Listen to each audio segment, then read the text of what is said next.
My name is Matthew Stephen, practicing chartered accountant in UK, qualified from the Institute of Chartered Accountant in England and Wales. എങ്ങനെയാണ് U കെയിൽ ഒരു staffing agency service തുടങ്ങുന്നത്?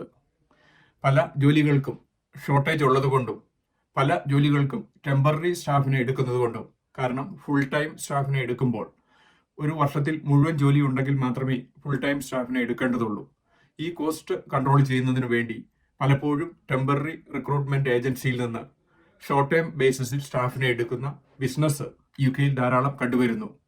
Zero കോൺട്രാക്റ്റിലോ part time job എന്ന ബേസിസിലോ അല്ലെങ്കിൽ work ഉണ്ടാകുന്ന സമയത്ത് ജോലി എന്ന ബേസിസിലോ ആണ് ഇങ്ങനെ ടെമ്പററി ഏജൻസികളെ ഡിപ്പെൻഡ് ചെയ്യുന്നത്. പല യു കെ കമ്പനികളും സ്റ്റാഫിനെ റിക്രൂട്ട് ചെയ്യുന്നത് ഫുൾ ടൈം ബേസിൽ അല്ലാതെ ടെമ്പററി ബേസിൽ റിക്രൂട്ട് ചെയ്യുന്നത് അവരുടെ ക്യാഷ് ഫ്ലോയ്ക്കും അവരുടെ ബിസിനസ്സിന് ലാഭമുണ്ടാക്കാനും ഫുൾ ടൈം സ്റ്റാഫിന്റെ ബെനിഫിറ്റുകൾ കുറയ്ക്കാനുമാണ്. ഈ സാഹചര്യം നിലനിൽക്കുമ്പോൾ ടെമ്പററി സ്റ്റാഫിനെ റിക്രൂട്ട് ചെയ്ത് കൊടുക്കുന്ന സ്ഥാപനത്തിന് വലിയ ഓപ്പർച്യൂണിറ്റിയാണ്. ഒന്നാമതായിട്ട് ഒരു മാർക്കറ്റ് റിസർച്ച് ആവശ്യമാണ്. ഏതാണ് നിങ്ങളുടെ ടാർഗറ്റ് ആയിട്ടുള്ള ഗ്രൂപ്പ്? ഹെൽത്ത് കെയർ സെക്ടറാണോ, IT സെക്ടറാണോ, റെസ്റ്റോറൻറ്റ് സെക്ടറാണോ? ഏത് സെക്ടറിലേക്കാണ് നിങ്ങൾ ടെമ്പററി സ്റ്റാഫിനെ കൊടുക്കുന്നു എന്നുള്ള കൃത്യമായ പ്ലാൻ ഉണ്ടായിരിക്കണം. സാധാരണ രീതിയിൽ ഏതെങ്കിലും ഒരു മേഖലയിലേക്ക് സ്പെഷ്യലൈസ്ഡ് ആയിട്ടുള്ള റിക്രൂട്ട്മെന്റ് ഏജൻസി അല്ലെങ്കിൽ ടെമ്പററി സ്റ്റാഫിനെ കൊടുക്കുന്ന ഏജൻസിയാണ് ഇതിൽ കണ്ടുവരുന്നത്. അങ്ങനെ ഏത് സർവീസിനാണ് യു കെയിൽ കൂടുതൽ ഷോർട്ടേജ് ഉള്ളത് അതിനെപ്പറ്റിയുള്ള മാർക്കറ്റ് റിസർച്ച് നടത്തുകയും അങ്ങനെ നിങ്ങൾക്കും ഒരു ടെമ്പററി ഏജൻസി തുടങ്ങുന്നതിനുള്ള റിസർച്ച് ചെയ്യുക. ഏത് ബിസിനസ്സിലേക്കാണ് നിങ്ങൾ തുടങ്ങാൻ പോകുന്നത്? ഹെൽത്ത് കെയറിലുള്ള ഏജൻസി സ്റ്റാഫാണോ, റെസ്റ്റോറൻറ്റിലേക്കുള്ളതാണോ, മറ്റ് IT മറ്റ് ഓഫീസിലേക്കുള്ള ടെമ്പററി സ്റ്റാഫിനെയാണോ നിങ്ങൾ റിക്രൂട്ട് ചെയ്യുന്നത്? മൂന്നാമതായിട്ട് നിങ്ങളുടെ തന്നെ എസ്റ്റിമേറ്റഡ് ഇൻകം നിങ്ങളുടെ ബിസിനസ് പ്ലാനിൽ കണ്ടുപിടിക്കണം. കാരണം സാധാരണ രീതിയിൽ സ്റ്റാഫിംഗ് ഏജൻസിക്ക് 20% തൊട്ട് 30% വരെയും അവരുടെ കമ്മീഷൻ ഉള്ളതുകൊണ്ട് അവരുടെ ടേൺ ഓവർ ഒരു 500,000 എത്തിയാൽ മാത്രമേ അവർക്കൊരു 100,000 പ്രോഫിറ്റ് കിട്ടുന്ന ഒരു ബിസിനസ് മോഡലായിട്ട് വരികയുള്ളൂ. കാരണം അവർക്ക് അഡ്മിൻ സ്റ്റാഫും മറ്റ് മാർക്കറ്റിംഗ് കോസ്റ്റും വെബ്സൈറ്റും മറ്റ് എക്സ്പെൻസ് ഉള്ളതുകൊണ്ട് കൃത്യമായിട്ടുള്ള ഒരു ബിസിനസ് പ്ലാനിൽ എത്രയായിരിക്കണം നിങ്ങളുടെ ഇൻകം പ്രൊജക്ഷൻ, എത്രയായിരിക്കണം നിങ്ങളുടെ ഗ്രോസ് ടേൺ ഓവർ, ഇതിന്റെ അടിസ്ഥാനത്തിലാണ് നിങ്ങൾക്ക് ഇൻകം ജനറേറ്റ് ചെയ്യാൻ പറ്റുന്നത്. നാലാമതായിട്ട് സ്റ്റാഫിംഗ് ഏജൻസി ബിസിനസ്സിന് ഒരു പ്രൈസിംഗ് പോളിസി ഉണ്ടായിരിക്കണം. സാധാരണ നിങ്ങൾ ക്ലയന്റിനെ ചാർജ് ചെയ്യുന്നത് നഴ്സിംഗ് ഹോമിൽ നിന്നോ റെസ്റ്റോറൻറ്റിൽ നിന്നോ മറ്റ് ബിസിനസ്സുകളിൽ നിന്നോ നിങ്ങൾ ചാർജ് ചെയ്യുന്നതും സ്റ്റാഫിന് കൊടുക്കുന്നതും തമ്മിലുള്ള ഡിഫറൻസ് ആണ് നിങ്ങളുടെ പ്രോഫിറ്റ്. അതിന്റെ കോസ്റ്റ് പ്ലസ് എംപ്ലോയർ NI മറ്റ് അഡ്മിൻ കോസ്റ്റുകൾ നിങ്ങളുടെ പ്രോഫിറ്റ് കണക്കാക്കി സാധാരണ രീതിയിൽ 20% മാർജിനിലാണ് ക്ലയന്റിനെ നിങ്ങൾ ചാർജ് ചെയ്യുകയും അതിന്റെ 20% കുറച്ചായിരിക്കും സ്റ്റാഫിന് കൊടുക്കുന്നത്. അപ്പോൾ ഈ ചെലവുകളെല്ലാം കൺസിഡർ ചെയ്ത് നിങ്ങളുടെ ഗ്രോസ് പ്രോഫിറ്റ് ഏകദേശം 20% ആണ്. ഈ പ്രൈസിംഗ് പോളിസിയിലൂടെയാണ് സ്റ്റാഫിംഗ് ഏജൻസി പ്രോഫിറ്റ് ഉണ്ടാക്കുന്നത്. അഞ്ചാമതായിട്ട് നിങ്ങൾക്ക് സ്വന്തമായിട്ട് ഒരു സ്റ്റാഫിംഗ് ഏജൻസി തുടങ്ങുകയോ അല്ലെങ്കിൽ നിലവിലുള്ള ഒരു ഏജൻസിയുടെ ജോയിന്റ് വെഞ്ചർ ആയിട്ടോ അല്ലെങ്കിൽ പാർട്ണറായിട്ട് ചേരുകയോ അല്ലെങ്കിൽ ഫ്രാഞ്ചൈസി മോഡലിൽ തുടങ്ങുകയോ ചെയ്യാം.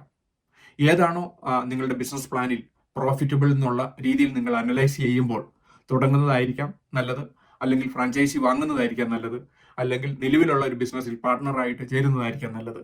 ബിസിനസിന്റെ ഓപ്പർച്യൂണിറ്റിയും എത്രമാത്രം എക്സിസ്റ്റിംഗ് ബിസിനസ് കിട്ടും എന്നുള്ള അടിസ്ഥാനത്തിൽ ഈ തീരുമാനം എടുക്കേണ്ടതുണ്ട്. എന്താണെങ്കിലും യു കെയിൽ ഷോർട്ടേജ് ഓഫ് സ്റ്റാഫും യു കെയിലെ നിയമപ്രകാരം ടെമ്പററി സ്റ്റാഫ് പല ബിസിനസ്സുകളും റിക്രൂട്ട് ചെയ്യുന്നതുകൊണ്ടും ഫുൾ ടൈം സ്റ്റാഫിന് ഒരുപാട് ബെനിഫിറ്റ് ഉള്ളതുകൊണ്ടും പലപ്പോഴും സീറോ കോൺട്രാക്റ്റിൽ ടെമ്പററി സ്റ്റാഫിനെ റിക്രൂട്ട് ചെയ്യുന്ന ഒരു കൾച്ചർ യു കെയിൽ ഉള്ളതുകൊണ്ട് ഈ ബിസിനസ് വളരെയധികം എക്സ്പാൻഡ് ചെയ്യുന്നു. ഒരുപാട് മേഖലകളിൽ ഇങ്ങനെ ടെമ്പററി ഏജൻസി അല്ലെങ്കിൽ സ്റ്റാഫിംഗ് ഏജൻസി ബിസിനസ് ഉണ്ട്. ഏത് സെഗ്മെന്റ് എന്നുള്ളത് തീരുമാനിച്ചു കഴിഞ്ഞാൽ നിങ്ങൾക്കും ഈ മേഖലയിലേക്ക് വരുവാൻ സാധിക്കുന്നതാണ്. ആറാമതായിട്ട് ഫണ്ടിങ് ഓപ്ഷനാണ്. ഇങ്ങനെ ഒരു ബിസിനസ് തുടങ്ങുന്നതിന് വളരെ കുറച്ച് മൂലധനം മതിയെങ്കിലും പലപ്പോഴും ക്ലയൻസിന്റെ കയ്യിൽ നിന്ന് നിങ്ങളുടെ ബില്ല് ക്ലിയർ ചെയ്യാൻ 30 days തൊട്ട് 60 days ഈവൻ 90 days വരെയും ഉള്ളതായി കണ്ടുവരുന്നു.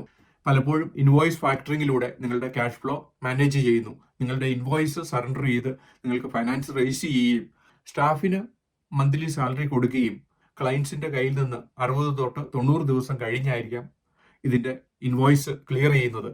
അതുവരെയും വർക്കിംഗ് ക്യാപിറ്റൽ പ്രോബ്ലം ഉണ്ടാകും. അതുകൊണ്ട് വർക്കിംഗ് ക്യാപിറ്റൽ മാനേജ്മെന്റ് ആണ് ഈ ബിസിനസിന്റെ ഏറ്റവും പ്രധാനപ്പെട്ട കാര്യം. പല സ്റ്റാഫിംഗ് ഏജൻസിയും അവരുടെ ഇൻവോയ്സ് ഫാക്ടറിംഗ് വഴി ക്യാഷ് ഫ്ലോ പ്രോബ്ലം സോൾവ് ചെയ്യുകയും അങ്ങനെ അവരുടെ ഇൻവോയ്സ് പെട്ടെന്ന് തന്നെ ലെൻഡിങ് കമ്പനി പണം കൊടുക്കുകയും 30 days 60 days കഴിഞ്ഞ് ഇങ്ങനെയുള്ള ഫാക്ടറിംഗ് കമ്പനികൾ കളക്ട് ചെയ്യുന്നതായി കാണുന്നു. വർക്കിംഗ് ക്യാപിറ്റൽ പ്രോബ്ലമാണ് ഈ ബിസിനസിന്റെ പ്രധാനപ്പെട്ട ഒരു ഇഷ്യൂ ആയി കാണുന്നത്.